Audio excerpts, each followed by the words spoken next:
இதுபோல் செப்டம்பர் 27 2025 இன்றைக்கி சனிக்கிழமை. ஸோ முன்னாடி நாள் வீட்டுக்கு வந்துட்டோம். ஸோ என்னடா இந்த ஃபோட்டோ காமிக்கிறான்னு சொல்லி நினச்சிக்காதீங்க. நாங்கள் ஐவி போயிருந்தப்போ மைசூர் சாண்டல் சோப்பு கம்பெனிக்கு போயிருந்தோம். ஸோ அப்போது மைசூர் பேலஸுக்கு முன்னாடி ஒரு ஃபோட்டோ எடுத்திருந்தோம். அந்த ஃபோட்டோ எடுத்தே எங்களுக்கு ஒரு 5-6 வருஷம் ஆச்சுங்க. ஸோ அதை எடுத்து பார்த்து பழைய நினைவுகளை எல்லாம் புரட்டி பார்த்து கொண்டிருந்தேன். இப்போது இவர்கள் எல்லாருமே கெமிக்கல் இன்ஜினியரிங் தான், பிடெக் கெமிக்கல் படித்தவங்க நாங்கள் எல்லாருமே. ஸோ நாங்கள் எல்லாருமே பார்த்திங்கன்னா ஒரு இடத்துல ஒரு பெரிய பெரிய இடத்துல சில பேர்லாம் வந்து இருக்காங்க. பிஹெச்டி பண்ணிவிட்டு சில பேர் இருக்காங்க, சில பேர் வந்து காலேஜஸில் அசிஸ்டன்ட் ப்ரொஃபஸராக இருக்காங்க, சில பேர் வந்து கம்பெனியில் ஹெச்ஆராகவும் இருக்காங்க, சில பேர் வந்து எக்ஸிக்யூட்டிவ்ஸ் ப்ரொடக்ஷன் மேனேஜர் இந்த ரேஞ்சிலுமே இருக்காங்க, ஸ்பிக் கம்பெனிலுமே இருக்காங்க, ஆந்தம் பயோசைன்ஸ் இந்த மாதிரி பெரிய பெரிய கம்பெனிஸில் ப்ரொடக்ஷன் மேனேஜர் அந்த லெவல்லையுமே இருக்கிறாங்க. இப்போ அவங்க நம்ம காலேஜில் டிப்ளமோ கெமிக்கல் இன்ஜினியர்ஸை ரெக்ரூட் பண்ணுற லெவலுக்கு அவங்க வளர்ந்துருக்காங்க. ஸோ இந்த ஃபோட்டோ எதுக்கு காட்டுறேன் அப்படின்னு பார்த்தீங்கன்னா, நம்ம ஃப்ரேம் சர்வீஸ் பண்ணுறோம் இல்லைங்களா. ஸோ இந்த ஃபோட்டோவுக்கு ஃப்ரேமும் போட்டாச்சு, அதையும் நான் லேட்டராக காட்டுறேன். அதுக்கப்புறம் சனிக்கிழமை அப்படியே அசந்து தூங்கி முடிஞ்சிச்சு. அப்படியே வெளியில் போயிட்டு வெட்ட வெயில் சும்மா புழக்க ஆரம்பிச்சிச்சு.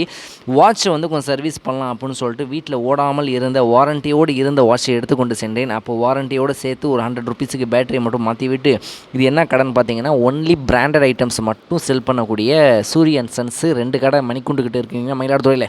அதையும் முடித்து விட்டு அதுக்கப்புறம் ஒரு வேலையாக ஞாயிற்றுக்கிழமை, இது அடுத்த நாள் ஞாயிற்றுக்கிழமை ஒரு வேலையாக பேரளமில் இருக்கக்கூடிய கவர்மெண்ட் பாய்ஸ் ஹையர் செகண்டரி ஸ்கூலுக்கு போக வேண்டியிருந்துச்சு. ஸோ பைக்லேயே போயாச்சு. இங்கே வந்து ஸ்கூலுக்கு ஒரு மீட்டிங்காக வந்திருந்தாங்க, ஒரு ஈவெண்ட்டு. அந்த ஈவெண்ட்டுக்காக வந்துடணும். அந்த என்ன ஈவெண்ட்டுன்னு நீங்களே கண்டுபிடிங்க பார்ப்போம் அப்படின்னு சொல்லிட்டு பசங்களை அழைச்சிட்டு வந்துடணும். பசங்களுமே வீட்டிலேருந்து வந்திருந்தாங்க. ஸோ அந்த ஈவெண்ட்டை முடித்த பிறகு கிட்டத்தட்ட ஒரு 9-9:30 மணி ஆகிடுச்சு. அதுக்கப்புறம் காலை சாப்பாடு நான் வீட்டில் இருந்தே எடுத்துகிட்டு போயிட்டேன். டிஃபன் கட்டி பாக்ஸில் எடுத்துகிட்டு போயிட்டேன். அப்படிங்கிறதுனால அந்த ஈவெண்ட் மீட்டிங் முடிந்த பிறகு நாங்கள் பசங்களோடு சேர்ந்து உட்காந்துக்கிட்டு குட்டி பசங்களோடு சேர்த்து சாப்பிட்டு கொண்டு இருந்தோம். ஜாலியாக சாப்பிட்டு கொண்டு என்ஜாய் பண்ணி கொண்டு இருந்தோம்.